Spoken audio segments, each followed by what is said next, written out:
Allez, on enchaîne sur le dossier 4. Donc, vous recevez en consultation, toujours de médecine générale, un enfant de 10 ans, le petit Arnaud.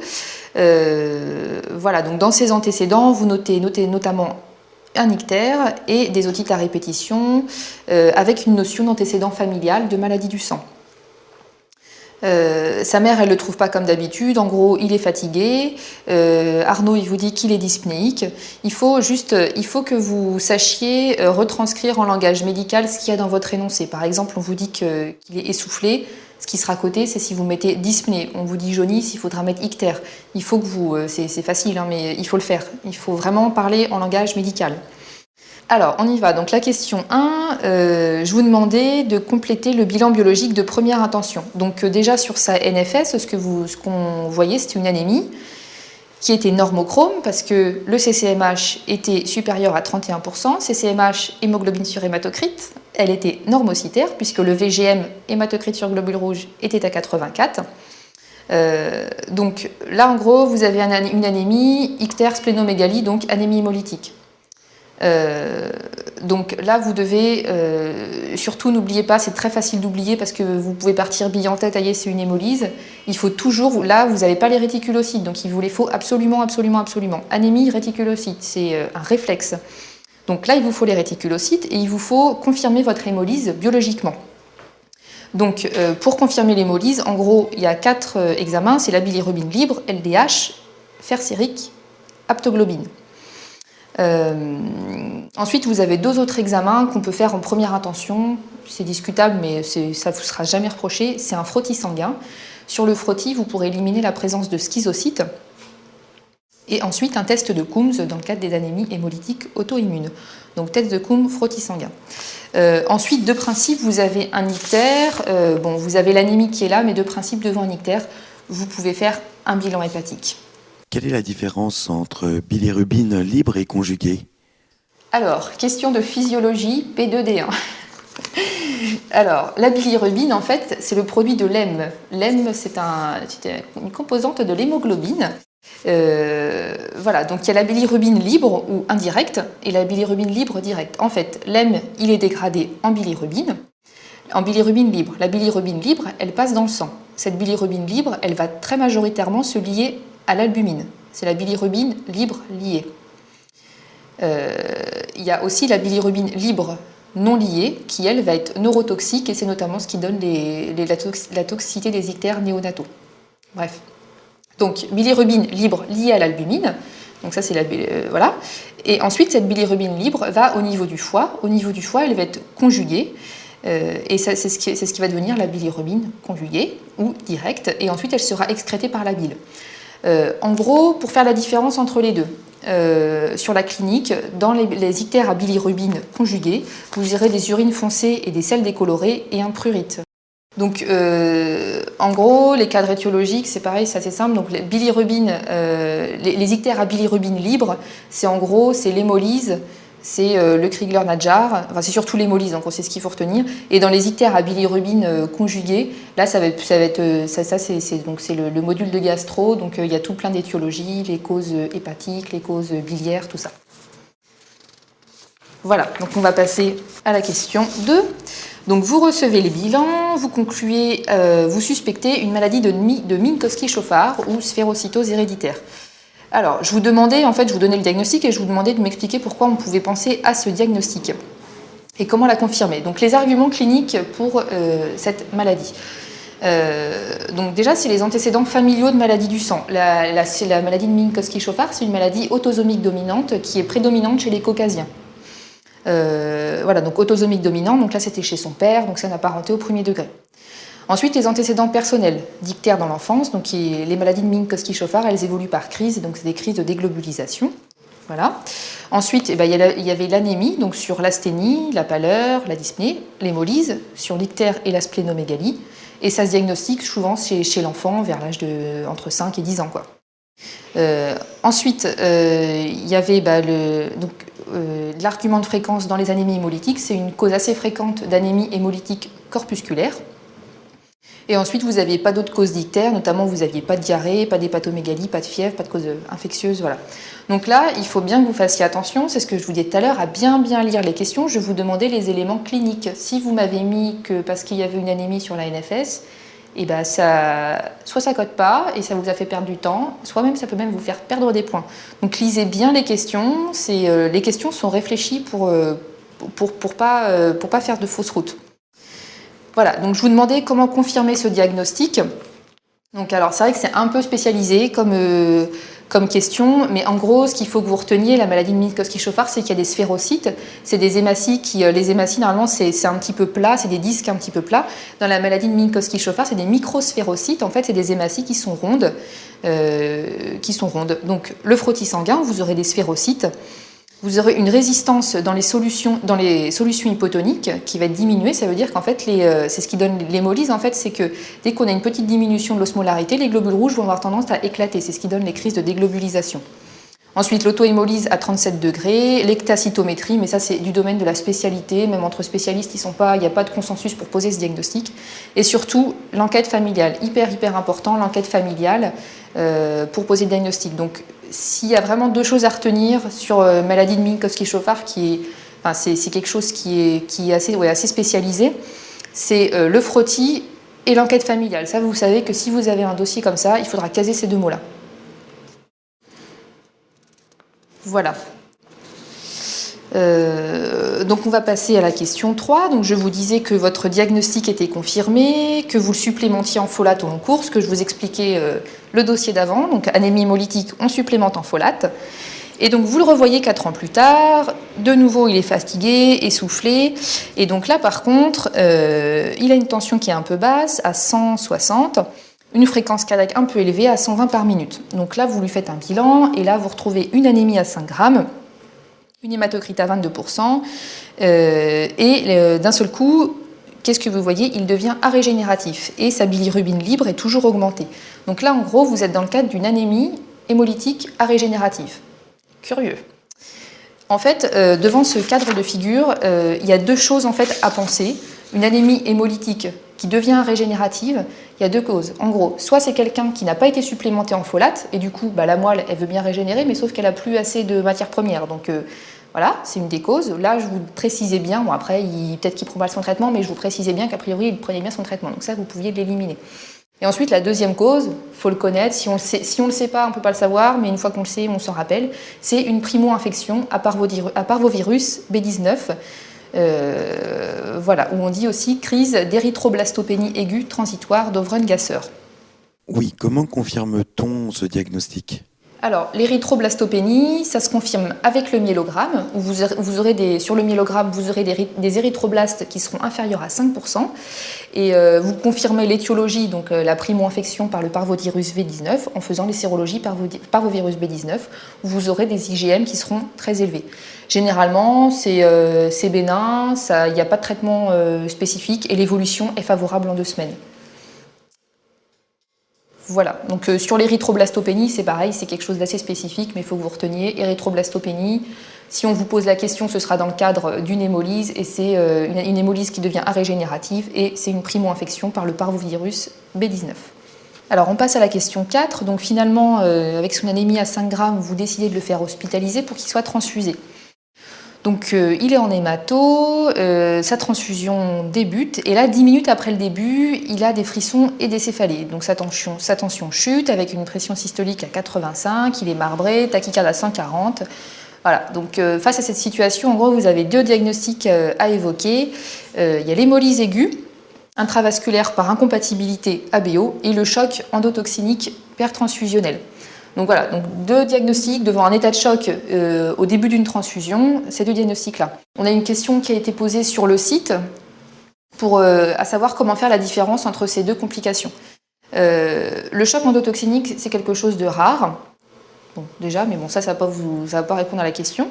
Mais l'élément principal, c'est le test de compatibilité au lit du malade que vous devez avoir fait obligatoirement. Enfin, généralement, c'est les infirmières qui font ça, mais vous devez vérifier ce test de compatibilité. En fait, le test de compatibilité qu'on fait juste avant la transfusion, c'est vraiment pour dépister cette incompatibilité ABO. Alors, je vous demandais ensuite votre prise en charge thérapeutique des 4 premières heures. Donc là, ce qu'il faut que vous mettiez sur votre copie, c'est le mot urgence. En premier, en gros, souligner ce que vous voulez. Mais il faut que vous montriez, faut que votre correcteur il voit que, ah bah tiens, il a compris que c'était hyper urgent et que là, il y avait un risque vital. Donc vous mettez que c'est en urgence. Donc après, toujours, donc là, il faut être en situation, vous avez votre malade devant vous, il va pas bien. Donc il faut le mettre en condition. Il faut qu'il ait une voie, vous vérifiez que sa voie veineuse, elle passe bien. Et le mieux, c'est qu'il en ait deux. Ensuite, il faut que vous le scopiez, que vous voyez ce qui se passe en continu. Vous scopez pour surveiller sa tension, sa fréquence cardiaque, sa SAT, sa fréquence respi, tout ça. Et vous appelez les réanimateurs, même s'ils ne se déplacent pas tout de suite, le temps qu'ils arrivent, ils sont sur le coup. Et en plus, ça peut être médico-légal. S'il se passe quelque chose de grave, ça pourra facilement vous être reproché de ne pas avoir appelé de l'aide. Donc ensuite, la priorité, c'est le traitement étiologique. Donc là, il faut que vous arrêtiez la transfusion. Absolument, absolument, quel que soit, même si vous n'avez pas tranché entre vos deux étiologies, il faut que vous arrêtiez la transfusion. Ensuite, là, c'est un traitement qui est symptomatique dans les deux situations. Il faut que vous traitiez le choc. Donc, principalement, dans les accidents transfusionnels, il y a deux choses à faire, c'est mettre de l'oxygène et remplir le malade. Voilà, dans cette situation particulière, c'est les deux éléments du traitement symptomatique les plus importants, remplir et mettre de l'oxygène. Ensuite, vous pouvez discuter de l'antibiothérapie. Si vous suspectez le choc endotoxinique, ça peut se discuter.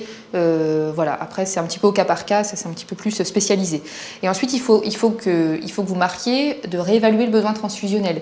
Il faut pareil que vous montriez que vous avez compris que là, du coup, on ne le transfuse plus, mais du coup, au début, on l'avait transfusé parce qu'il tolérait mal. Donc, il faut marquer réévaluer le besoin transfusionnel, éventuellement recommander des culots. Enfin, il faut que vous marquiez que vous avez pris en compte cet élément du traitement. Voilà. Donc ensuite, il faut absolument que vous le surveillez. Dans le mot surveillance, là, il ne va pas suffire. Il faut que vous mettiez surveillance continue. Le fait de mettre continu, ça montre que vous avez compris qu'il fallait là rester auprès, qu'il fallait surveiller tout le temps ce qui va se passer sur les minutes qui vont suivre. Donc ce qu'on surveille, c'est principalement les constantes vitales, la tension, ce que je vous disais tout à l'heure, la fréquence cardiaque, tout ça, et surtout la diurèse, hyper important. Voilà, et donc ensuite, dans un second temps, c'est pas ce qu'il faut faire dans les premières minutes, mais c'est ce qu'il faut faire assez rapidement. Il faut prévenir l'hémovigilance, l'EFS, et dans les services, vous avez des fiches d'incidents transfusionnels qu'il faut absolument remplir. Voilà, donc en fait, la prise en charge est finalement assez peu spécifique et assez simple. Surtout, ce qu'il ne faut pas oublier, c'est d'arrêter la transfusion, de revoir s'il faut le transfuser tout de suite ou si ça peut attendre, si ça peut attendre 1 heure ou 2 heures ou pas. Et ensuite, il faut que vous mettiez que vous traitiez le choc, donc ce qui se passe tout de suite. Voilà, donc ensuite, je vous demandais le bilan paraclinique, la question 6. Alors, votre bilan paraclinique, là, c'est pareil, on peut facilement partir dans tous les sens. Donc, il faut que vous ayez compris que dans votre bilan, vous le faites 1 pour comprendre ce qui s'est passé, 2 pour comprendre ce qui se passe. Donc, pour comprendre ce qui s'est passé, c'est le bilan diagnostique. Donc, si on reprend nos deux hypothèses diagnostiques, pour l'incompatibilité ABO. Pour la compatibilité ABO, donc ça c'est pas tellement de la paraclinique, je l'ai mis là, mais j'aurais peut-être pas dû, mais bon. Pour la paraclinique, vous vérifiez l'identité de votre patient et son groupe, le groupe du patient. Normalement, vous avez une carte de groupe si vous transfusez. Vous vérifiez ça. Ensuite, vous vérifiez le groupe de la poche. Donc déjà, vous pouvez voir s'il se passe un truc. Après, il peut y avoir des erreurs d'étiquette. Donc ça, voilà. Ensuite, vous vérifiez le test de compatibilité au lit du malade, ce que je vous ai dit tout à l'heure. Une fois que vous avez vérifié ça, il faut que vous envoyiez la poche au laboratoire et vous envoyez un nouveau prélèvement du malade. Au laboratoire, ils feront une épreuve de compatibilité pour les incompatibilités ABO. Et ensuite, dans le cadre de la compatibilité ABO, il faudra faire des rails et des tests de Coombs répétés pour rechercher une immunisation. Voilà, donc ensuite, pour l'hypothèse infectieuse. Donc pour l'hypothèse infectieuse, il faut que vous fassiez des hémocultures. Il faut faire des hémocultures sur le sang du patient, mais il faut aussi préciser au laboratoire de faire des hémocultures sur la poche. Voilà. Et ensuite, donc ça c'est un petit peu dans votre diagnostic de ce qui se passe tout de suite, il faut que vous confirmiez l'hémolyse. Donc l'hémolyse dans le cadre de la compatibilité ABO. Donc pour confirmer l'hémolyse, c'est l'ANFS, l'aptoglobine et l'hémoglobinurie. Alors, juste, où je vais faire la partie après, je finis, puis je vous ferai... Voilà. Ensuite, il faut les complications. Les complications donc là, c'est surtout les complications de l'incompatibilité ABO. C'est surtout l'insuffisance rénale aiguë, avec son risque majeur qui est l'hyperkaliémie. Donc, pour l'insuffisance rénale, une créate, une urée, un iono, des gaz du sang avec des lactates. Et pour l'hyperkaliémie, donc dans l'iono, mais l'hyperkaliémie, vous devez mettre le Cg, hyper important. Donc première complication, l'insuffisance rénale aiguë. Et deuxième complication, la CIVD. Donc pour la CIVD, plaquettes, un bilan d'hémostase, donc plaquettes, fibrinogènes, TPTCA et PDF. Donc dans votre tête, il faut bien que ce soit insuffisance rénale aiguë avec l'hyperkaliémie, tout ça, et la CIVD. Voilà. Donc juste avant de finir cette conf, je vais juste revenir sur deux choses, donc sur l'hémolyse. L'hémolyse, il y a deux types d'hémolyse, il y a l'hémolyse intravasculaire et il y a l'hémolyse intratissulaire. Physiologiquement, à 85%, l'hémolyse, donc ce qui permet de régénérer notre stock d'hématie, c'est intratissulaire. Donc ça se passe au niveau de la rate, au niveau de la moelle aussi un petit peu. Voilà. Et ensuite, il y a l'hémolyse intravasculaire, donc une hémolyse qui se fait directement au niveau du sang.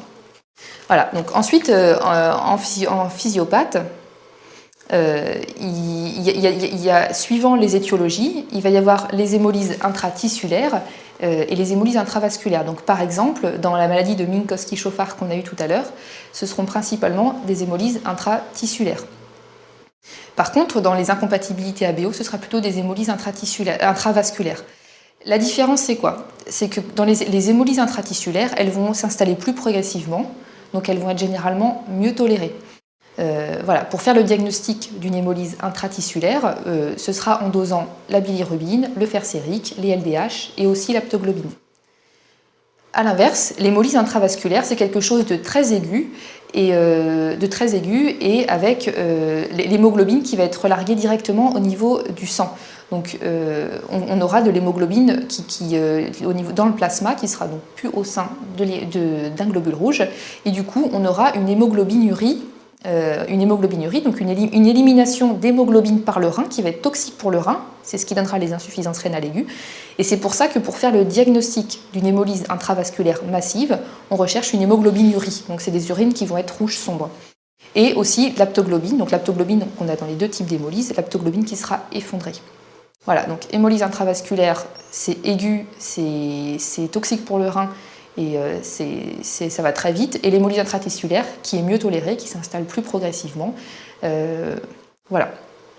La deuxième chose que je voulais vous parler, c'est juste pour revenir sur les anémies hémolytiques. Les anémies hémolytiques, en fait, c'est assez facile. Il y a deux grands cadres, en fait. Il y a les anémies hémolytiques corpusculaires, qui sont dues à un problème intrinsèque à l'hématie, et il y a les anémies extracorpusculaires, les anémies qui sont dues à des éléments extérieurs à l'hématie. Dans les anémies corpusculaires, le problème au niveau de l'hémoglobine, il peut être situé à 3 niveaux. Ça peut être un problème enzymatique, donc ça va être les déficits en pyruvate kinase, en G6PD. Donc ça, en gros, ce qui prime, c'est le terrain, les pyruvate kinases, c'est lié à l'X, tout ça. Voilà, donc ça, c'est lié aux enzymes. Ensuite, ça peut être une atteinte membranaire. C'est ce qu'on a vu tout à l'heure, le Minkowski-Schoffard, et ça peut aussi être plus rarement les elliptocytoses héréditaires. Donc ça, c'est les atteintes membranaires.